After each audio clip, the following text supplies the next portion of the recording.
হাই friends, কি খবৰ আপোনালোকৰ? আশা কৰিছোঁ আপোনালোকৰ সকলোৰে ভালেই। আজি মই অতি সহজতে আৰু কম সময়ৰ ভিতৰত জিকাৰ সৈতে মাছৰ তৰকাৰী বনাব লৈছোঁ। গৰমৰ দিনত এই তৰকাৰীটো খাবলৈ কিন্তু বৰ ভাল লাগে। প্ৰথমে মই এই মাছকেইপিছত নিমখ হালধি সানি ল'ম। ইয়াতে মই সোৱাদ অনুযায়ী নিমখ দিছোঁ। লগতে আধা চামুচ হালধি গুড়া দিছোঁ। এইখিনি ভালকৈ সানি লৈছোঁ। গেছটো অন কৰি কেৰাহীটো মই আগতে বহাই থৈছিলোঁ। ইয়াতে মই জোখমতে মিঠাতেল দি থৈছোঁ। এতিয়া তেলটো গৰম হৈছে। ইয়াতে মই মাছকেইপিচ দি দিছোঁ। মাছকেইপিচ ৰঙাকৈ ভাজি ল'ব লাগিব। মাছখিনি ভাজা হয় মানে আনপিনে মই জিকাখিনিও কাটি ল'লোঁ। এটা আলু কাটি লৈছোঁ, বিলাহী এটাও কাটি ল'লোঁ। এটা ডাঙৰ চাইজৰ পিঁয়াজ কাটি লৈছোঁ আৰু 5টা কেঁচা জলকীয়া লৈছোঁ। আনপিনে মোৰ মাছখিনিও ভাজা হৈ গ'ল। মাছকেইপিচ প্লেট এখনত এনেকৈ উঠাই ল'লোঁ। এতিয়া সেই মাছ ভাজা তেলতে মই আধা চামুচমান পাঁচফোৰণ দি দিছোঁ।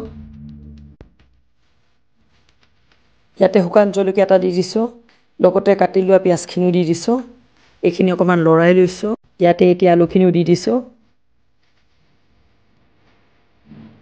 লগতে কাটি থোৱা জিকাখিনিও দি দিছোঁ।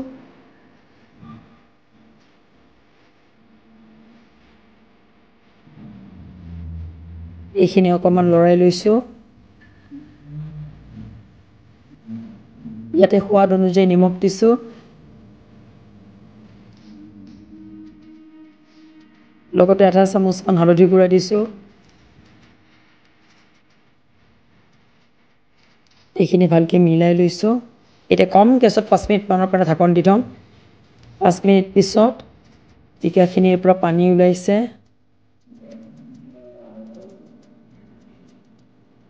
ইয়াতে মাজতে ফালি লোৱা কেঁচা জলকীয়া 6টামান দি দিছোঁ। জ্বলাটো আপোনালোকে কম বেছি কৰিব পাৰে। লগতে কাটি লোৱা এটা বিলাহীও দি দিছোঁ।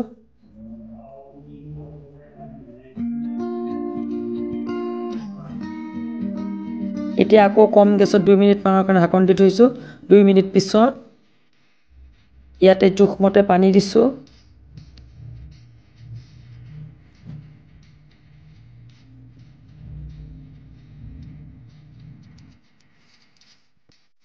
এতিয়া 2 মিনিটমানৰ কাৰণে ঢাকন দি থ'ম।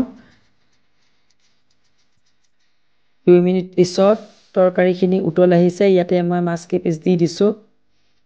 মাছৰ লগতে ইয়াতে মই মাছৰ মূৰো দিছোঁ। এইখিনি লৰাই পেলাই 2 মিনিটমানৰ কাৰণে কম গেছত ঢাকন দি থৈছোঁ। 2 মিনিট পিছত তৰকাৰীখিনি উতলি আহিছে। ইয়াতে মই খুন্দি ৰখা আদা দি দিছোঁ।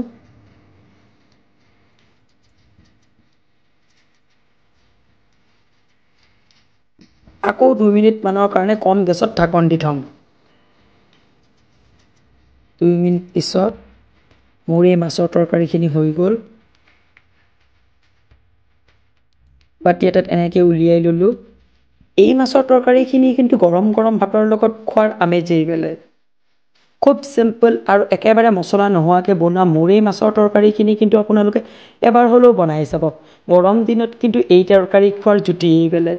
আজিৰ এই জিকা দি বনোৱা মাছৰ তৰকাৰীটো চাই যদি আপোনালোকৰ ভাল লাগিছে, এবাৰ হ'লেও কমেণ্ট কৰি জনাবচোন। লাইক কৰিব, শ্বেয়াৰ কৰিব, ছাবস্ক্ৰাইব কৰিব আৰু কাষত থকা বেল আইকনটো দবাবলৈ নাপাহৰিব। আকৌ লগ পাম আন এটা নতুন ৰেচিপিৰ সৈতে।